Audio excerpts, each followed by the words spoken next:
Liz Mathews from Lamar Community College, and she's now at Metro seeking a Bachelor of Science in Environmental Science and GIS. Hi, everyone. So I would first like to thank my collaborators, Dr. Rebecca Samprin, and then also Dr. Rick Saltis, and thanks to Grant, who is also part of the Barn Swallow team.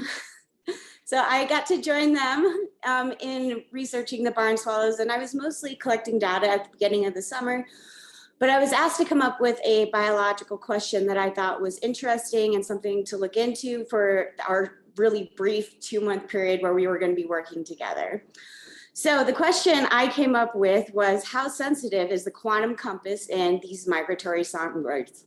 And that image below is one from the Swarm Academy, which is a group of satellites. And they actually recently, like on July 11th, published a publication where they did something kind of similar to what I ended up doing.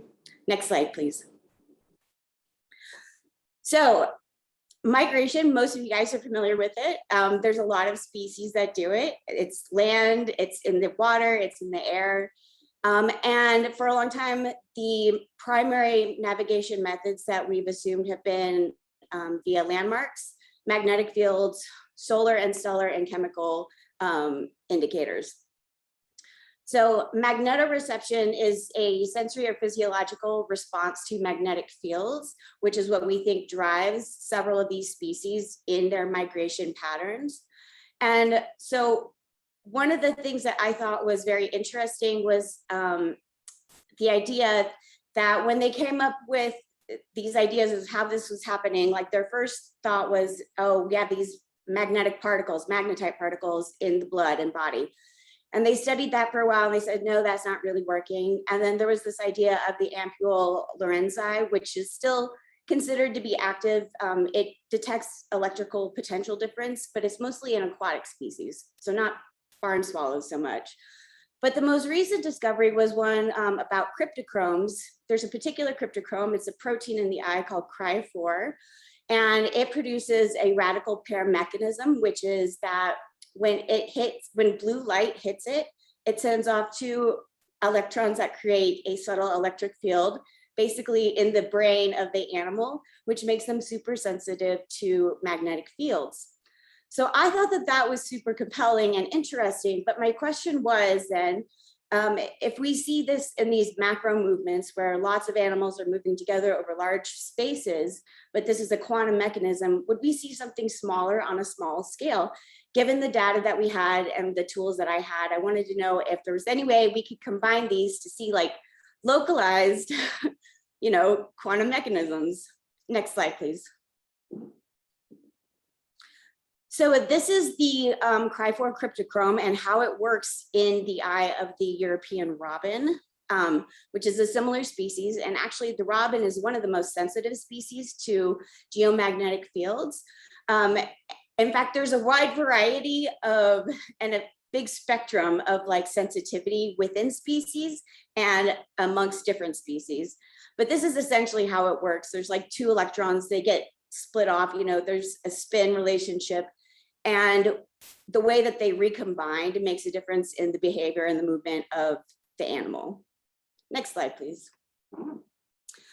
So the European Space Agency, they have this thing called Swarm, which is, it started off with 3 satellites, the same kind of satellites set across the world, but now there's 4.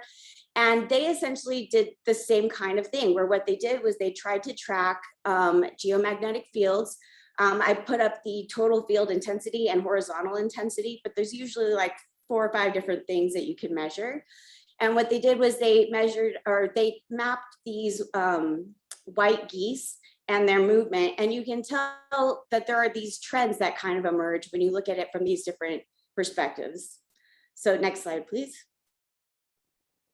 So I'm glad you guys got to all see Jay and Nick's presentations first on space weather, because I'm only going to briefly touch on that. But essentially, the sun and the earth, we've had a very long relationship, and we get a lot of particles and charged particles that come off of the sun and create what we call space weather. And the Earth has its own magnetosphere, which protects life forms on Earth. And so some of the events that happen on the sun will affect life on Earth, but to what extent, we're not really sure. And what I was wondering was also, to what extent has it helped different species evolve? So there's something called heliobiology, which is the study of how the sun affects earthly organisms. And then there's the magnetosphere, which you guys are familiar with.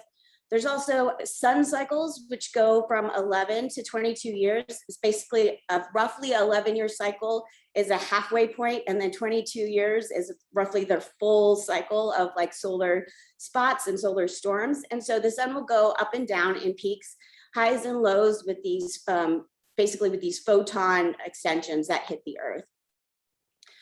The K index, which was talked about earlier today, luckily, quantifies disturbances in the horizontal component of Earth's geomagnetic field. And that is one thing that I decided to look at with regards to the barn swallow behavior. So solar storms are something that are not very frequent, but when they do happen, the K index you'll see will go higher. It's usually higher than like a 5. We did have one of those on July 3rd, and we had a few solar flares in June, and then a couple other solar flares in July. And then that picture below is what the magnetosphere looks like on a 10-minute average. So you can see how much movement is actually happening in the magnetosphere, how dynamic it actually is. So I was super compelled by Jay's research with the CrowdMag app, which it's a cell phone measurement of the magnetosphere. So I wanted to incorporate that.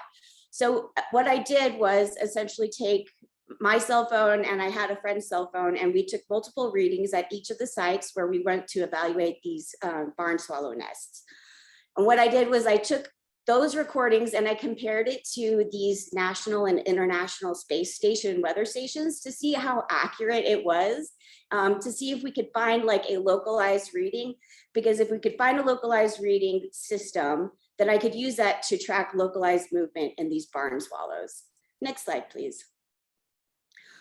So here's a couple of the maps that I ended up making. So the one on the left, this is just showing the number of breeding barn swallow pairs at each site, along with the geomagnetic values overlaid, which I got from Esri Online. So I used ArcGIS for both of these things.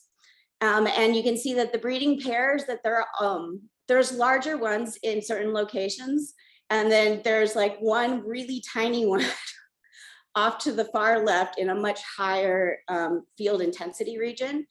And our site selection wasn't really based on the magnetosphere, obviously. There's the site selection that they used to check on these birds was based on several different categories, but these were the sites that we visited the most often. And luckily we chose selections that were rural and not within Boulder City, because within the city, you'll see a lot of interference in the magnetosphere. Different magnetic readings will change. Out here in the rural areas, what I found was a very, very consistent magnetosphere reading with my phone. And it did compare pretty well with the geomagnetic maps that others had made before. Liz, you're at 8 minutes. Okay, so on the right is, oops, sorry, could you go back real quick? Sorry, so you can also see here on the top and bottom of the right is some of the movement on 4 of the barn swallows. And what we decided was that it looked to us like there was a little bit of directionality in that movement. And if you compare it to the image on the left, then it does seem kind of like there may be a trend there. It's kind of difficult to really say at this point, but next slide. So I did a comparison of the June and July space weather from the Space Weather Prediction Center. And as you can see, there's days when it gets orange or red, if you can see the coloration, or a dark red. That means that those are solar events that are happening, or we're having extra solar photons hit the Earth. And what I found was that when I went back and looked through all of our barn swallow collection data, because what I collected was feathers and eggs and hatchings and stuff like that, I found a kind of strong incidence of females laying eggs on these particularly high days that they had no intention of taking care of. I also noticed that there was a high incidence of hatchings on these days, and then also a high incidence of fledglings on these days. So I wasn't sure. That's not necessarily a strong correlation because this was not a super well-controlled study, but there was something there. And I wonder if we looked at it more, if we would find more details available. Next slide, please. So in conclusion, there's not enough quantification and controls for this study, but it was really more of a thought experiment and something that I just found very interesting. And I know that as technology moves forward with our ability to really finally measure the magnetosphere, and we're also learning more about quantum biology, and our GPS trackers are getting better, that this is something we can probably use to describe motion in animals a lot better in the future. Next slide. So the last thought I had was that I think that this could be applicable to astrobiology one day, understanding the way that organisms on Earth have evolved with the magnetosphere. I think that might be an important thing in understanding how life on other planets might evolve as well. And I think I'll wrap it up then with our last couple slides. These are the space weather areas, and Rex and NASA and NOAA and CrowdMag. And yes, I think that is it. Thank you so much. Those are my references. All right, great. Thank you so much, Liz. Thank you. And if anyone has questions, please submit them in the chat or in the comment section on Facebook Live. We'll have Liz respond to them and post them back, her answers on Facebook or in the chat. In the interest of time, I am going to move on to our last speaker here.